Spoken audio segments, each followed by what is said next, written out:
Okay, good morning, and on today's episode of Favorite Home Cooked Meals, I'm going to try to make something that I have never made before. I'm going to try to make an authentic Chinese dish that I first had, I believe, in 1982 or so. This was from a one-of-a-kind, family-owned Chinese restaurant that was here in this area that started back in 1950. I did a little research. They started in 1950. It was owned and operated by one Chinese family, and it was an immensely popular Chinese restaurant. I kind of always knew about it because I saw the restaurant many times as we would drive out to one of three of the favorite drive-in theaters. We used to have those around here. Anyway, we'd go out there and we'd have to drive right past this place, and it was always immensely busy, a lot of cars. But I never got to have food from this restaurant until I was probably 14 years old or something. And somehow we had some to-go food from there. I don't remember where it came from. We never went there as a family because it was more expensive, but I had some to-go food from this Chinese restaurant. This was the first Chinese food I had ever had, other than, I think Mom used to buy like frozen egg rolls or something that weren't very good, or whatever it was. But I remember having some of that and thinking, oh wow, I can't wait till I go and eat there when I'm grown up. And when I first went to work at my first job right out of high school in a factory on an assembly line, I come to find out that the company actually holds their annual employee dinners there every year. So I got to go out there for the first time in 1979. And it was just delicious. That's when I had my first taste of my favorite dish from this restaurant, which was marfar chicken and rice and pink sauce. And that's what I've always had whenever I've went out there. I've had a lot of other stuff too, but that is by far my favorite dish from this restaurant. Well, they closed down completely, just right out of the blue. Just one day, they just put a sign on the door, "We're closed forever." And it was really sad. There were articles in the newspaper about it and everything. I had been out there about a month before having dinner, I think with my friend Mark. He and I used to go out there occasionally because he was kind of lonely. He didn't really have many girlfriends or anything, and we would get together and just hang out. And we were out there about a month before the restaurant closed, just having dinner and drinks and stuff. It was really, really sad to lose that place for sure. Other Chinese restaurants that are here in this area are nothing compared to what this place was. So today I'm going to try to create one of the appetizers, in fact the only appetizer that I ever had from there, called pork and seeds. And I first had this in 1982. I was dating a certain gal, and I said, let's go out to dinner tonight. And I said, where do you want to go? And she says, oh, I want to go there and have whatever and pork and seeds. And I'm like, okay, well, let's go.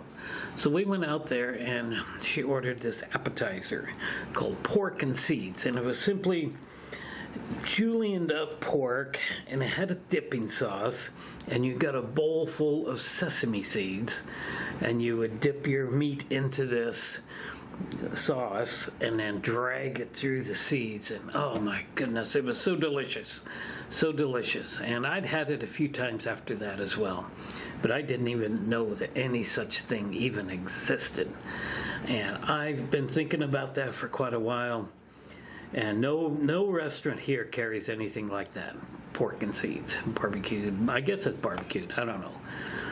But I'm going to try to make it today, and I'm hoping I'm not going to be terribly disappointed. But I've got a recipe. Let's take a look at that.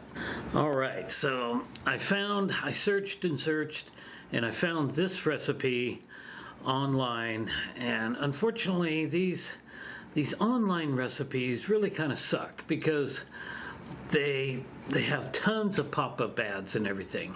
So I'm only going to be sharing screenshots here. Trying to record it is just impossible because the pop-ups keep popping up.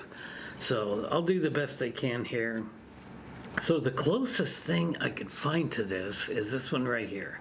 Chinese barbecued pork. Char Sui, is that right? S-I-U? I don't know how to pronounce that. I'm not very good with any other language except my own, and I'm not even very good at that. But this looks like the only one that's going to work, and this is a barbecued pork. And you can pause it here and read this little bit, what it says about it. And now let's go on to the next one. And there we go. This is like the next page of it. And of course it tells you what it is, and it says, read it right here, most Chinese restaurants will serve char sui as a side dish or appetizer. That's what kind of got me going.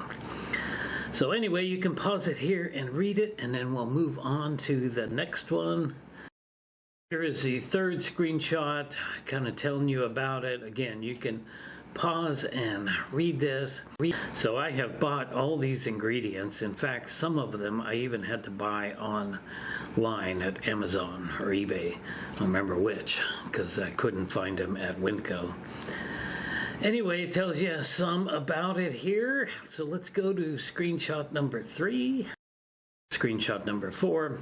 Here's how we do it right. Now they're going to be talking about a specific stove here, Camp Chef pellet grill, and I don't have anything like that. I'm just going to use my oven.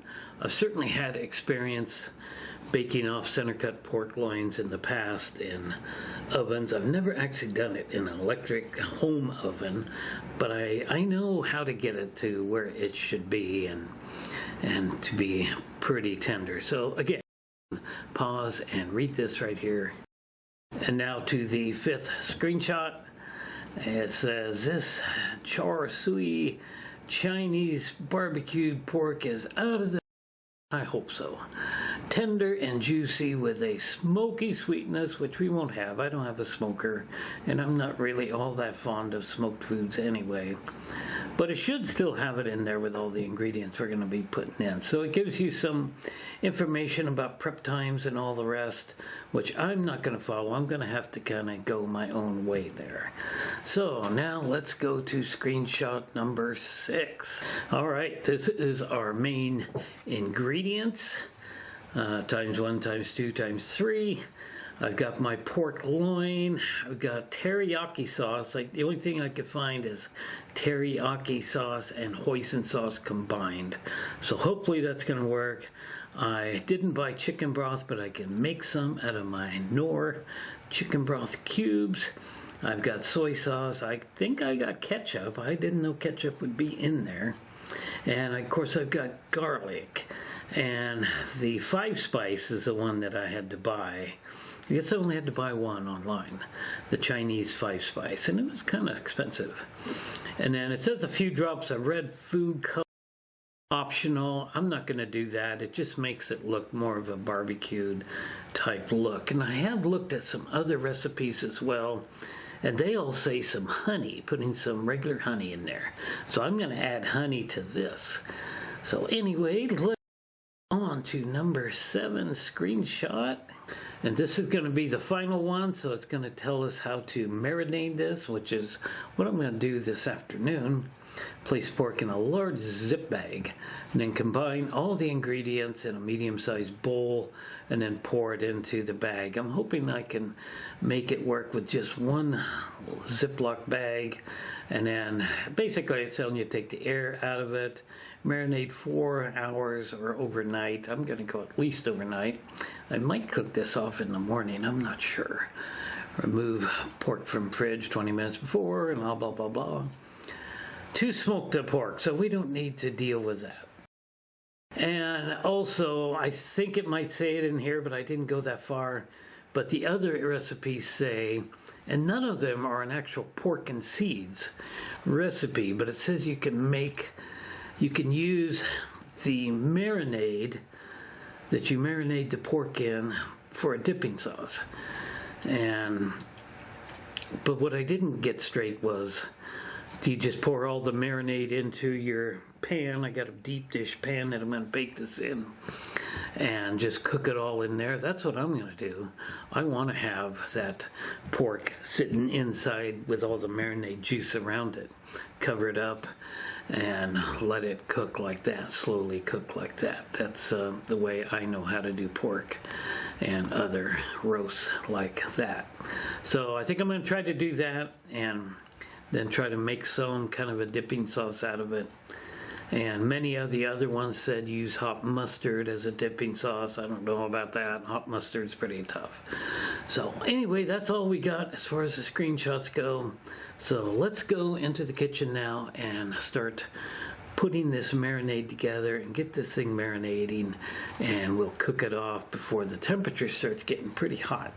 We're still pretty cold outside, but I don't want to be cooking off using my oven at all, and if the weather's going to be getting pretty warm, and we're getting really close to that. So it's time to get this attempt at making my delicious pork and seeds recipe. I hope this turns out, but whether it doesn't or not, I'm certainly not gonna waste the pork. I'll definitely use it in some way or shape or form. So anyway, let's get going.